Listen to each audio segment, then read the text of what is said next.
What's the smallest value? Well, the smallest value is actually this 3 right here. It's on the Primus key. So we know that key pin that we install will have to be a 3. Now, if we want to also work at a 5, well, we need to have a number 2 master pin in there.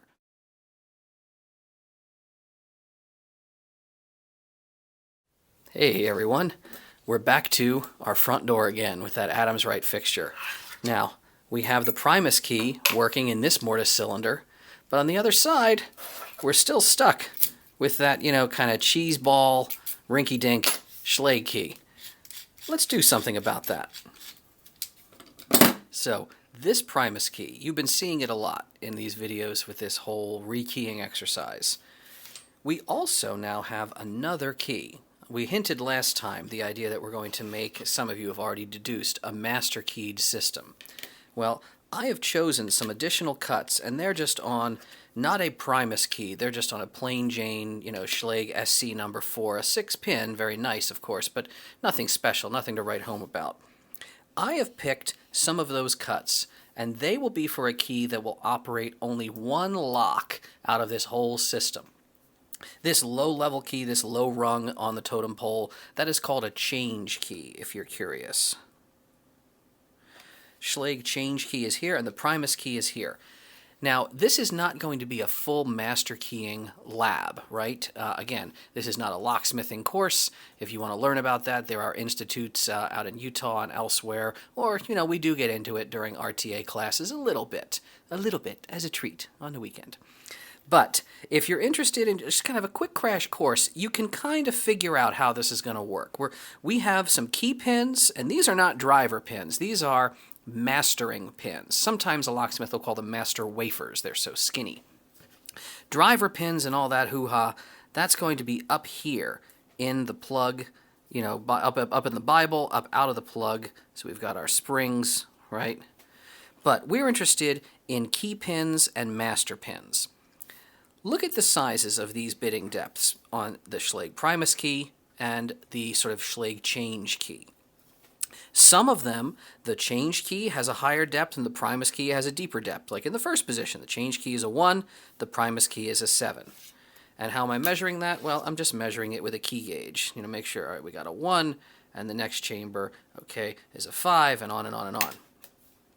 But sometimes, like the next chamber, the Primus key is deeper. We've got not deeper, the Primus key is shallower. We've got a 3 and a 5. So some people don't understand, like, how do you do this? How can you make this work?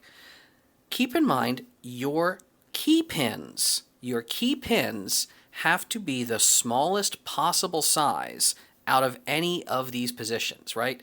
When you stick the key in, if it's the change key, this first position could either be a key that's cut to a 7 or a key that's cut to a 1. Well, if this pin is anything other than a 1 value, it's not going to work, right? Like, I got to shove this 1 in here. If it's a 7 or something else taller, instantly that throws it out of the bollocks. It can't work. So we have to have a 1 to accommodate for this cut. But we also, in a master environment, we need to make sure this 7 will work. Well, how do you get to 7? If you already have 1, we need a value of 6 on our mastering pin. All right, so that'll make a 7 cut work. How about the second chamber? What's the smallest value? Well, the smallest value is actually this 3 right here. It's on the Primus key. So we know that key pin that we install will have to be a 3. Now, if we want to also work at a 5, well, we need to have a number 2 master pin in there. That'll add up to 5. Next chamber, we've got a 6 and an 8. Who's smaller? The 6. How do you make it also work with an 8 if the deeper key were to slide into there? Well, we're going to need another number 2 in that position. 2 and 4, pretty easy peasy, right? It'll work with the 2, or if you put a 2 on top of a 2, it'll work with a 4 cut. How about 3 and 7? Which one's more bigger? That's the 7. Which one's less bigger? All right, we need the 3 down here. And if you have a 3, if this one will work at a 3, if you drop this one in at a 7 cut, how's the 7 going to work? Well, it's going to need a 3 plus math. You're going to need a 4. And this last one, you notice there's no mastering pin. I didn't need one in here. Why? Well, because it just happens to be a happy coincidence. I made these both with a 2. And we're not going to master that deepest chamber. And that's actually kind of common to not have every chamber mastered. You can do that. Some locksmiths might be a little upset at me, but frankly, I don't think this is going to be too bad of a system. Because let's be honest, when you introduce shear line after shear line with mastering, you introduce a lot of ability for people to pick it or to do some other chicanery. And throwing this one into the very deepest position with no extra pins, I think it actually makes it a little harder. You got to lift it all the way up to get to a 2 depth before you can hit a shear line. So let's get to pinning. So it occurs to me that some of you might not have ever seen the process of using a full pin kit. When you have a pinning chart, when you have, you've got a system that you're ready to prepare using. Okay, let's go ahead and look through that, right? So we've got a single size pin, a 1 depth in the first key pin we need. Well, look at our Schlage chart. A Schlage 1 is .180. Do we have any pins that are .180? Yes, indeed we do. Here we are. There's our Schlage 1. Let's put it down on the tray. Now, are we also using a mastering pin? We absolutely are. We're using a mastering pin size of number 6, pretty big, and that is going to be 090. So let's look way on up in our chart up here. Do we have 090? Thankfully, with the color coding, we can easily spot that purple. There we are. I'm going to put that down in our first chamber. So this is how we're going to start building what we need to do on our pin tray. And I'm going to stop picking it up so that we don't have to keep seeing that the whole time, sliding all over the place.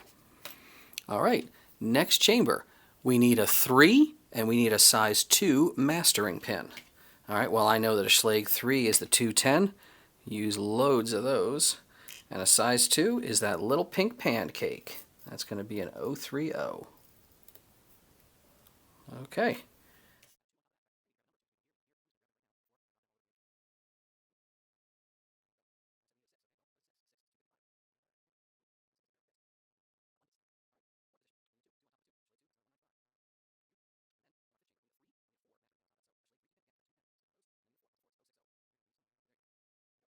Now, we have prepared ourselves the key pins and the mastering pins that we need to drop on in to our plug.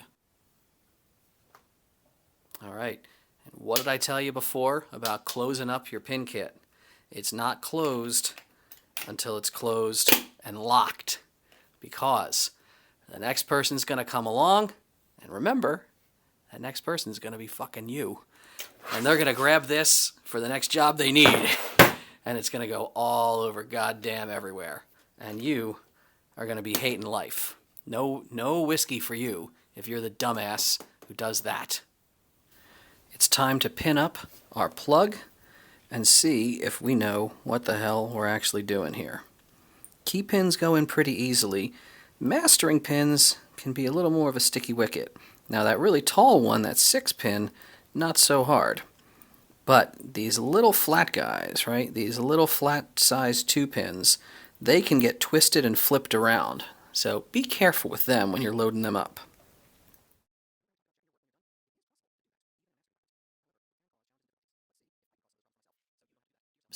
And as you notice, we dropped that last chamber entirely. When I got this mortise cylinder apart, I realized it only supports 5-pin chambers. Them's the berries, that's life. It's still going to work as a mastered system. So let's go ahead and get this in. And remember, do we just slam it straight through? No, of course we don't. We've got to turn it to the side. And before we can turn the plug to the side, we've got to turn this follower tool to the side as well. Ready, Freddy? Here we go. All right, that knocked through. See if she clicks. Well, that's a good click sound. All right, and before we do anything colossally stupid, let's put at least one, if not both, of these screws for the tail cam on, because we do not want to be sliding keys in and out and accidentally rip the plug out of there inadvertently. We've got everything installed. Let's try our change key. Is that going to work in this lock? Hey, it does. Marvelous, marvelous. That operates, but that doesn't mean anything if the boss can't use their key to get in the lock. Is that going to work as well? Smooth as butter. Beautifully done.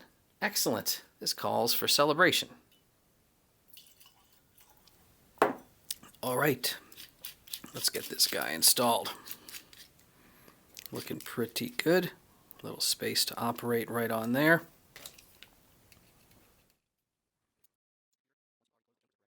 We're going to say this might be a pretty good install at this point. So, the boss's Primus key, the A number 1, the tip top that has all the privileges, this will still turn in the lock right here. This will operate the door just fine.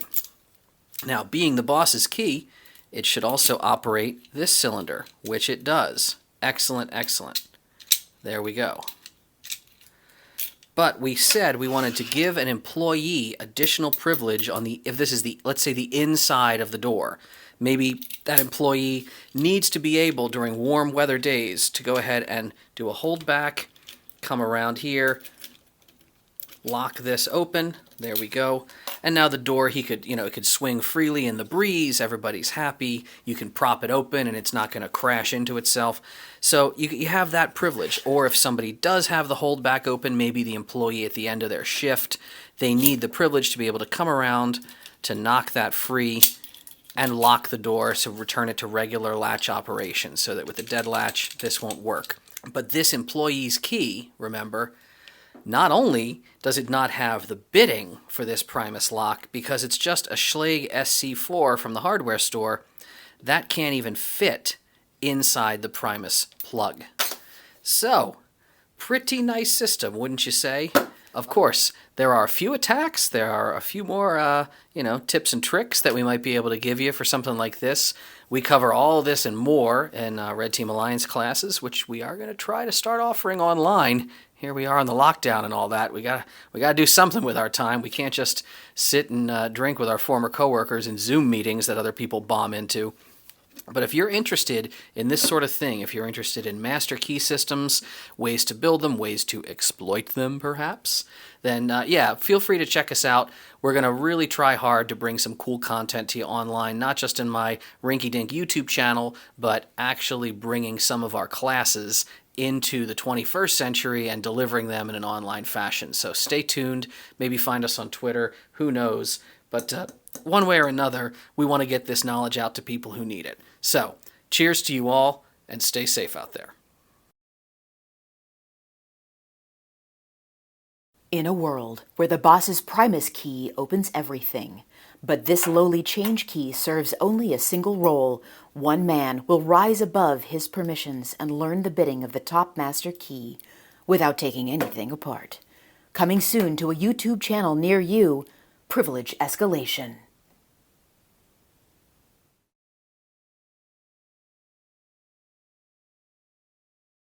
We got our pack-a-punch. Let's get into position 1. And we're going to cut to 158-232. 1.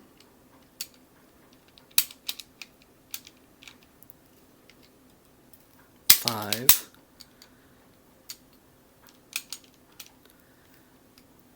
8.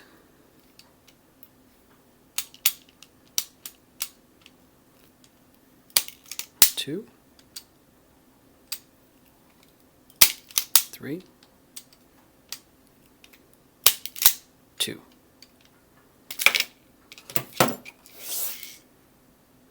And there we go.